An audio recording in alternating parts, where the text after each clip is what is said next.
పలమనేరు గంటవరంలో ఉంటాను. జోరుగమ్మా. షబ్బీలు. నేను పలమనేరులో ఉంటాను. గంటవరం కాలనీలో నేను ఉంటాను. నేను 5 ఏళ్ల ముందు నేను నా భర్త గురించి కంప్లైంట్ ఇచ్చేదానికి పోలీస్ స్టేషన్కి వెళ్ళాను.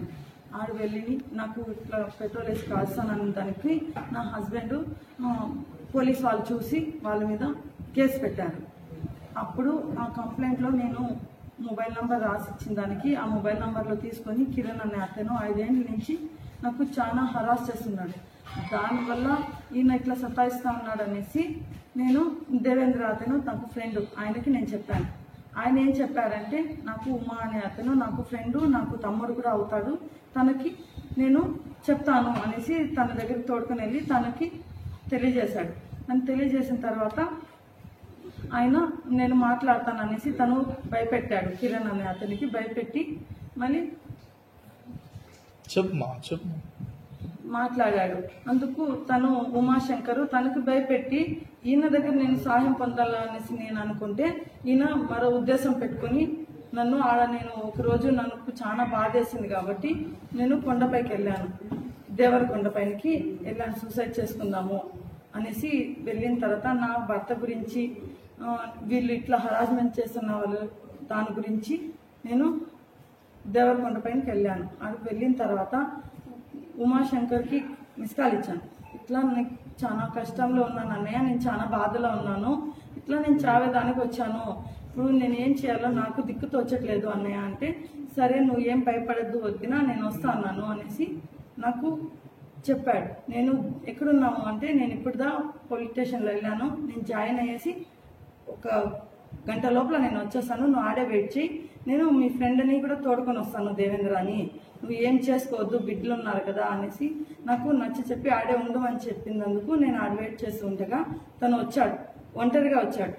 వచ్చిన తర్వాత నేను ఆయన ఎక్కడ నీ ఫ్రెండ్ అని చెప్తే వస్తాడు అనేసి నాకు చెప్పి నాకు నా బిడ్డలకి ఒక కూల్ డ్రింక్ ఇచ్చాడు. బిడ్డలకు ఒకటి ఇచ్చాడు, తను ఒకటి తాగాడు, నేను తాగాను.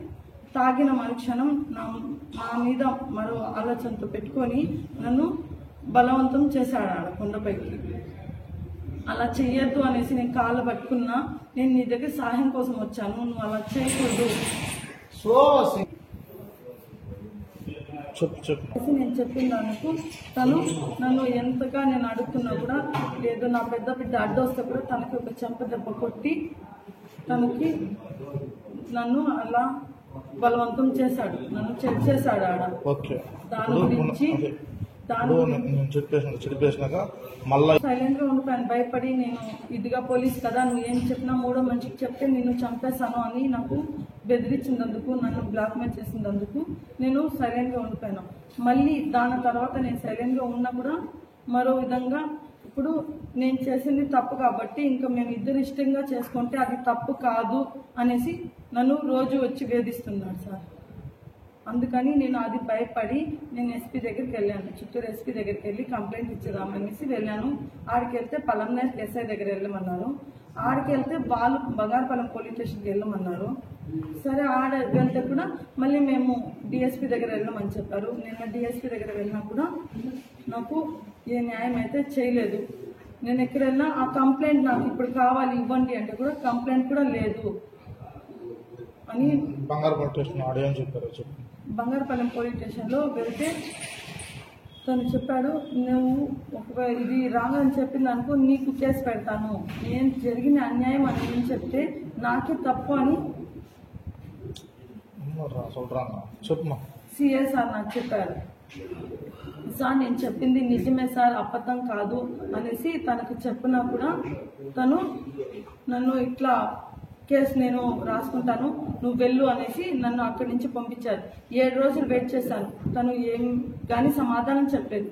కాబట్టి నేను ఆదివారం వెళ్తే సార్ ఇన్ని రోజులు అయింది కదా, నేను కేసు ఇచ్చి ఏమైంది సార్ అని అడిగితే ఇక్కడ లేదు డిఎస్పీ దగ్గర ఇచ్చేసాము, నువ్వు ఆడికి వెళ్ళి కనుక్కో అనేసి చెప్పిన తర్వాత నేను ఆడికి వెళ్ళాను. ఆడ వెళ్తే కూడా వాళ్ళు ఏం కానీ సమాధానం చెప్పలేదు, ఆ కంప్లైంట్ లేదు, మళ్ళీ కొత్తగా కంప్లైంట్ రాసుకోరమ్మని చెప్తున్నాను.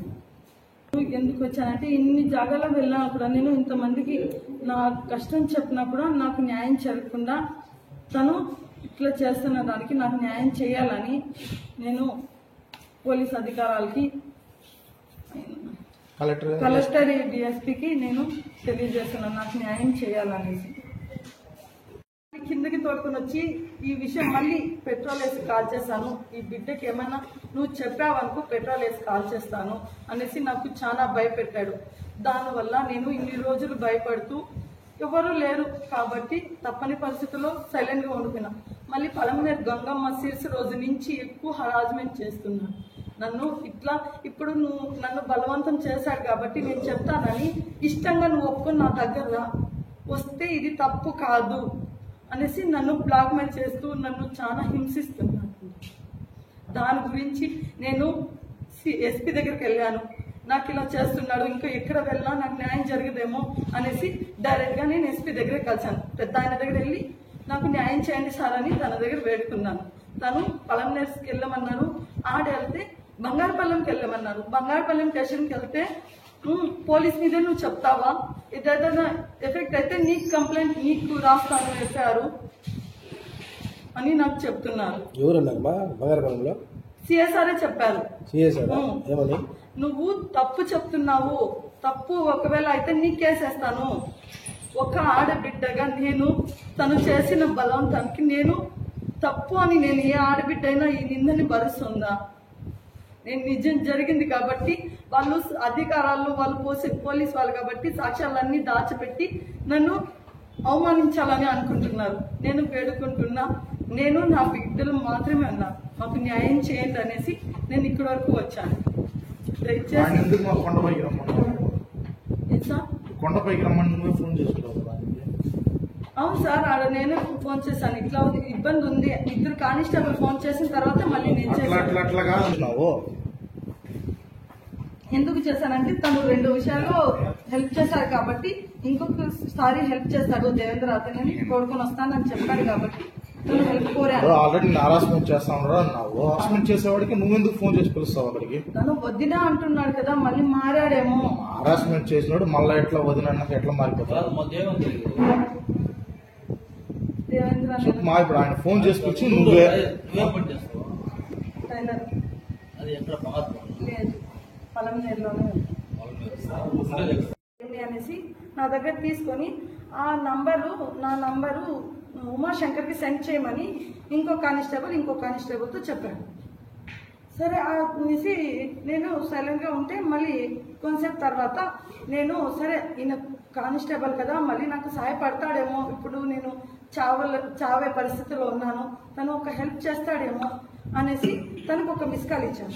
ఒక మిస్ కాల్ ఇచ్చిన 15 నిమిషాలకి వేరే నెంబర్ నుంచి ఉమాశంకర్ కాల్ చేశాడు. కాల్ చేసిన తర్వాత నేను చెప్పవద్దినా అని. సరే నేను ఎక్కడున్నావు, నేను ఇట్లా ఉన్నాను, రాత్రి గొడవ జరిగింది కదా, నువ్వు కూడా ఉన్నావు కదా, ఇట్లా నేను చర్చడానికి ఇక్కడికి వచ్చేసాను, నేను మనస్పర్ధంగా బాధేసి నేను ఇక్కడికి వచ్చాను అంటే, వదినా నువ్వు ఏం చేసుకోవద్దు, నేను ఇప్పటిదా డ్యూటీకి వెళ్ళాను, జాయిన్ అయ్యేసి నేను ప్రజెంట్ వేసుకొని నీ దగ్గరకు నేను వస్తాను, వెయిట్ చేయాలి అని చెప్పాను. సరే నేను వచ్చేది కాదు, మీ అన్నని దేవేంద్రాని తోడుకొని నువ్వు రావా, నేను తనతో మాట్లాడాలా అనుకుంటున్నాను అంటే, సరే నువ్వు ఆడ వెయిట్ చేయి, ఎవరెవరు ఉన్నారు అని.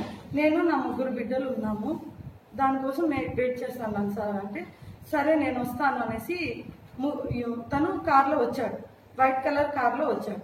వచ్చిన తర్వాత ఇక్కడ అన్నయ్య ఆయన దేవేంద్ర రాలేదా అని అడిగిన తర్వాత, లేదు వస్తాడు, తనతో నేను మాట్లాడాను, వస్తాను అని చెప్పాడు అనేసి నాతో చెప్పి ఆడ కూర్చోబెట్టాను.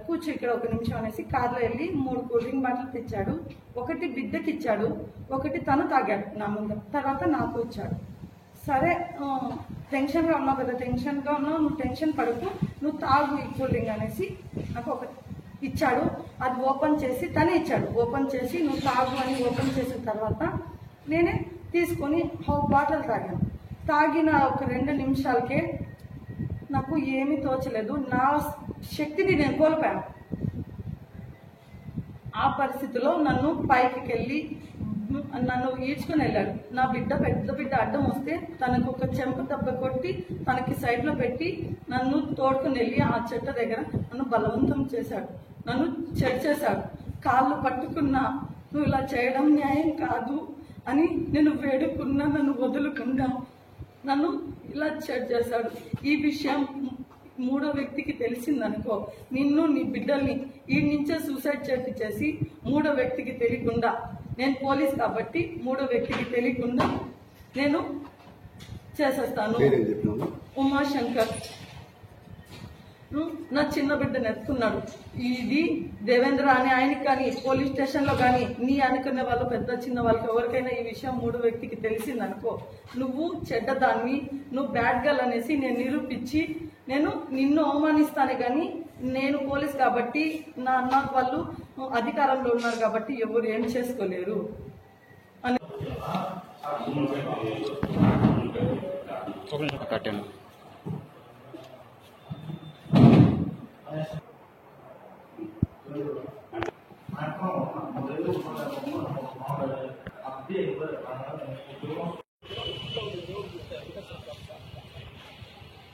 పట్టించుకోలేదు సార్. పట్టించి డిఎస్పీ గారు పంపించినారు. మా పైన పోయింది అని చెప్పేసి